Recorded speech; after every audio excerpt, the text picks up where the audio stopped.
સીતારામ, હર હર મહાદેવ, જય માતાજી, જય શ્રી કૃષ્ણ। તો આજે થઈ ગયું છે 9મું નોરતું, એટલે કે છેલ્લું નોરતું છે આજે। અને આજે આપણી ઘરે નિવેદ છે, તો જો નિવેદ બનાવી છીએ, જો તમને દેખાય જ છે। અને સવારનો સમય થઈ ગયો છે, અત્યારે વાગી ગયા છે 5:30 સવારના। અને હજી આપણે ઘણી બધી રસોઈ બનાવવાની છે, તો તમે વિડીયોમાં આગળ જોડાયેલા રહેજો। તો થોડી વાર પછી આપણે પાછા મળીશું, એટલે કે 9-10 વાગ્યાના ટાઈમે। તો ત્યાં સુધી બધા લોકોને જય માતાજી, સીતારામ ને હર હર મહાદેવ। તો જો બપોરનો સમય થઈ ગયો છે, અત્યારે વાગી ગયા છે 12:30 જેવું, અને પાછો આપણે વિડીયો ચાલુ કરી દીધો છે। સવારે મળ્યા હતા, તો અત્યારે વઘારું છું દાળ અને શાક। સિમ્પલ રેસીપી છે, તોય તમને લોકોને બતાવું કીધું નાનકડી રેસીપી થઈ જાય। ચાલો પહેલાં આપણે રાઈ નાખી દઈએ। આ તો સિમ્પલ જ છે, બીજાને ખબર તોય આપણે બતાવી દઈએ। લાલ મરચું, પછી તેજપત્તા,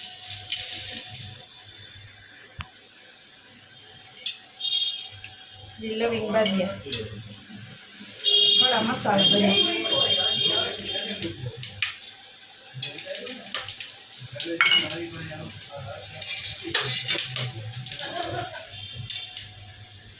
મસ્ત એકદમ તેલ આવી ગયું ને આપણે લીમડાના પાન એડ કરી દેવાના।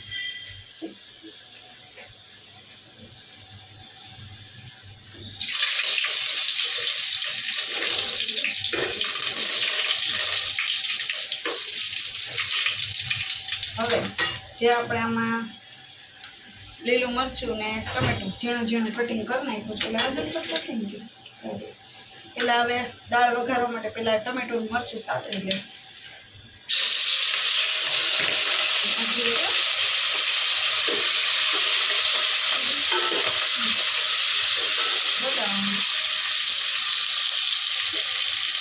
ટમેટું મરચું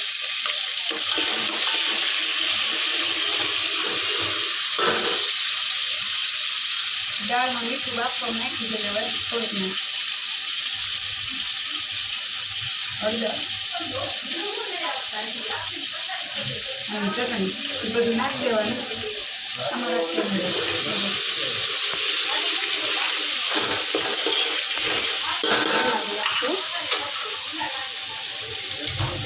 પછી આદુ નાખી દેવાનું।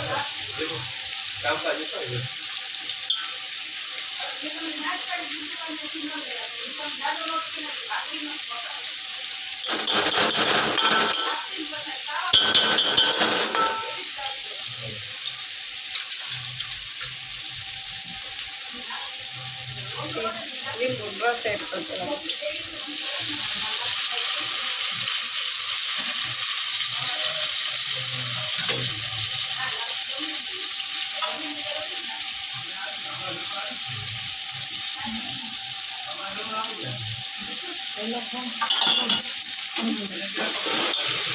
જો ટમેટા સરસ મજાના સતળાઈ જાય, મીઠું નાખી દીધું, પણ થોડીક વાર પછી પાણી નાખીશું।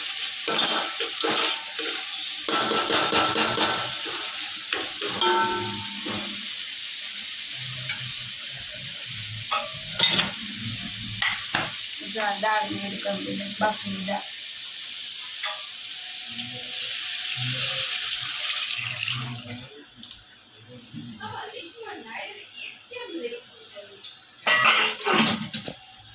ગરમ મસાલો કેમ ગયો બેઠો તો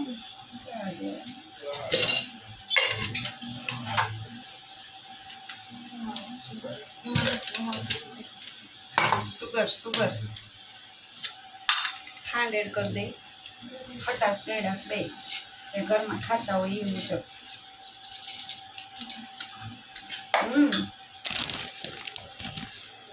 મસ્ત છે, દાળ બની ગઈ। અને હવે શાક, અને આજે આપણે નિવેદ છે, એટલે નિવેદમાં તલવટ ને બધું જે થતું હોય માતાજીનું જે પ્રમાણે થતું હોય ઘરમાં એ પ્રમાણે નિવેદ થઈ ગયા છે। પૂરી ને તલવટ, ફુલેર, શું કર્યું,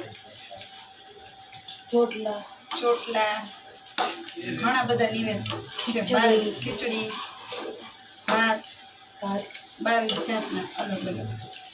દાળ બની ગઈ, આ સાઈડ આપણે તેલ આવી ગયું છે,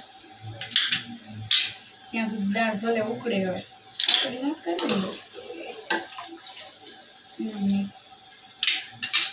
ચાલો હવે તેલ આવી ગઈ. શાક વધારે લઈ લો તમે.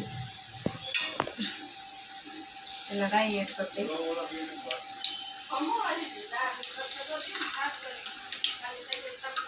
તેલ ન થાય હજી રહેશે.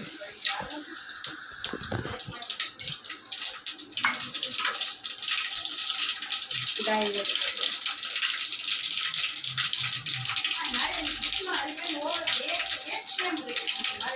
બાકી તમે લોકો સરસ મજાના વિડીયા જોજો, લાઈક કરજો અને સરસ મજાના શેર કરી દેજો વિડીયાને. બાકી લાઈવમાં તો આપણે મળતા જ રહેશું. અને ખાસ હજી સુધી જો ચેનલ સબસ્ક્રાઈબ ન કરી હોય તો કરી દેજો.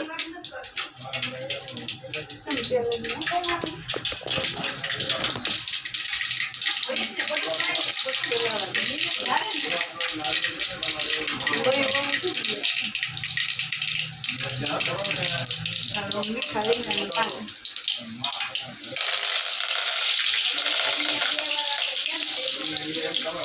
હવે જે ટમેટોનું મરચું એડ કરશું.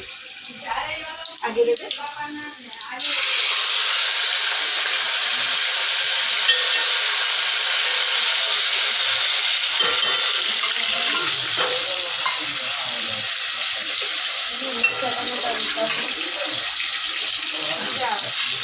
એના વગર મને બધું અધૂરે ઠીક લાગે. આદુ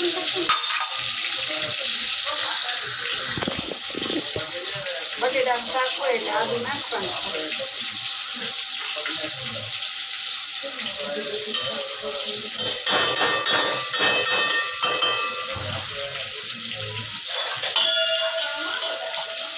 લીંબુનો અડધો ટુકડો, વધારે નહીં. પછી મસાલા નાખી દેવાના. હળદર, ચટણી. ચટણી કેવી તીખી મમ્મી પૂછે નાના જીરું પાવડર, મીઠું.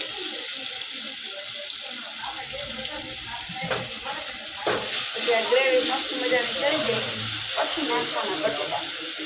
આમ હલાવતું રહેવાનું સરસ મજાની. આ રીતનું 2-5 મિનિટ હલાવી રાખવાનું. શાકનો ટેસ્ટ બહુ મસ્ત આવે. ટ્રાય કરજો એકવાર આવી રીતે. બધું ભળી જાય મસાલો સરસ મજાનો.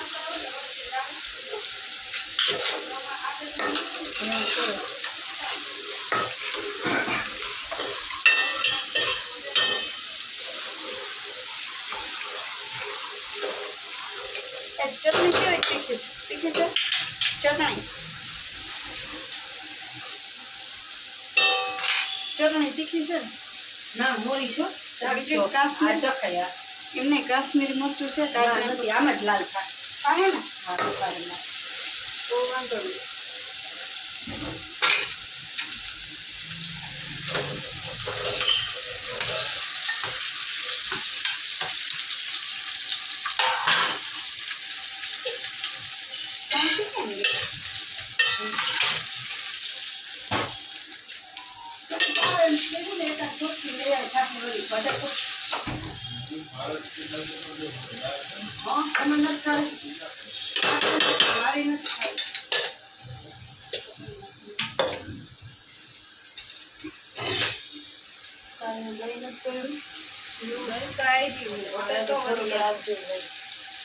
પછી એમાં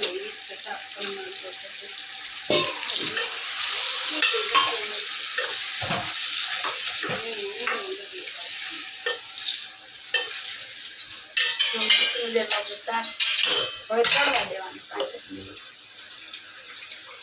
રસો રાખવો જ ને થોડો. નાખો મરચું. ચટણી નાખીશ ને ગરમ મસાલો જો લાવો તો ગરમ મસાલો.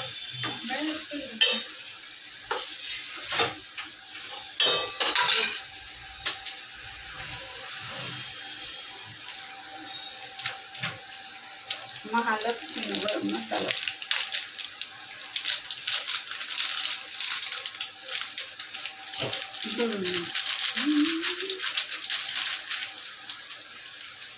શું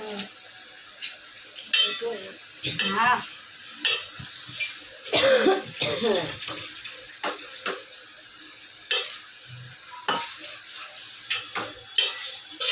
મમ્મી તીખું કેવું કરું? તીખું કરું કે બસ જો ને ચમચામાં ચાખી લે બીજું તો હું કરું હજી?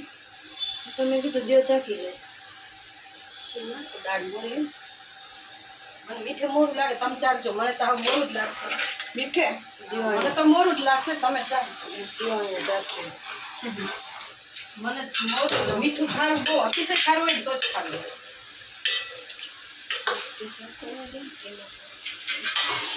ચાખી લેગા. મીઠે મોરું જ લાગે હજી મોડું લાગે? બહુ ખારું બસ જોજો ખારું થઈ જાય તો પછી તો કારણ તારા ઉપર આવશે. લાવો કોથમરી કેમ ગઈ? એ અંદર કોથમરી વીણવાની રોમાં છે, હજી ડબલામાં છે અંદર. જો ધોજો દીપ કોથમરી આવું ના થાય દવા વાળી હોય ને. જો શાક સરસ મજા ચડે જવા આપણે કોથમરી દાળ ઉકળી ગઈ.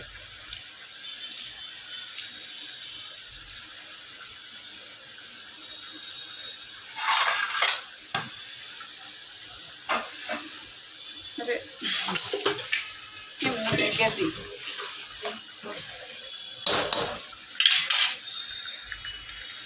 ચાલો દાળ રેડી, શાકે આપણું રેડી હવે ખાવાનું. લાવો તો ઓલી કોથમરી મમ્મી. વીણેલી સીધો ક્યાં દો આ વીણે લીધી હો. હા.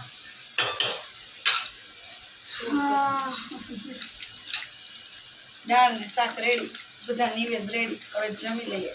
અને તમે લોકો ચેનલને સબસ્ક્રાઈબ કરી દો, ના કરી હોય તો.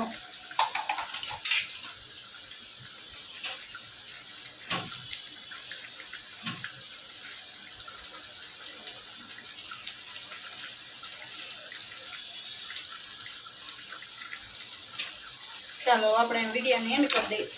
સીતારામ, આવજો. નવા વિડીયોની સાથે મળીશું. ત્યાં સુધી લાઈક, શેર અને સબસ્ક્રાઈબ.